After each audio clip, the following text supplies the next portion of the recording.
اعوذ باللہ من الشیطان الرجیم بسم اللہ الرحمن الرحیم۔ سورہ سبا مکیہ، آیات 22 تا 29، رکوع 3۔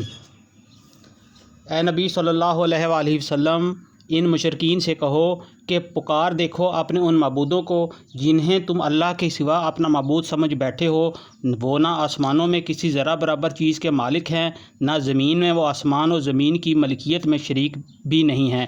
ان میں سے کوئی اللہ کا مددگار بھی نہیں ہے، اور اللہ کے حضور کوئی شفاعت بھی کسی کے لیے نافع نہیں ہو سکتی بجز اس شخص کے جس کے لیے اللہ نے سفارش کی اجازت دی ہو۔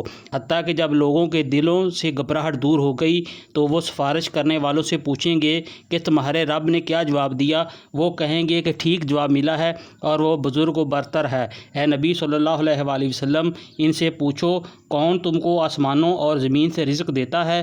کہو اللہ۔ اب لا محالہ ہم میں اور تم میں سے کوئی ایک ہی ہدایت پر ہے یا کھلی گمراہی میں پڑا ہوا ہے۔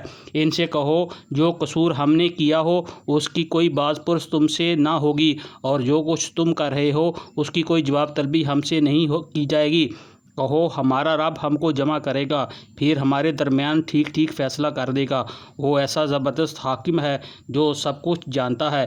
ان سے کہو ذرا مجھے دکھاؤ تو صحیح وہ کون ہستیاں ہیں جنہیں تم نے اس کے ساتھ شریک لگا رکھا ہے۔ ہرگز نہیں، زبردست اور دانا تو بس وہ اللہ ہی ہے۔ اور اے نبی صلی اللہ علیہ وآلہ وسلم، ہم نے تم کو تمام ہی انسانوں کے لیے بشیر و نذیر بنا کر بھیجا ہے، مگر اکثر لوگ جانتے ہی نہیں۔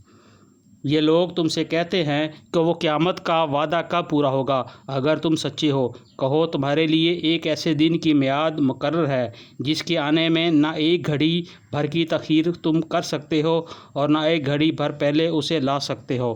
صدق اللہ العظیم۔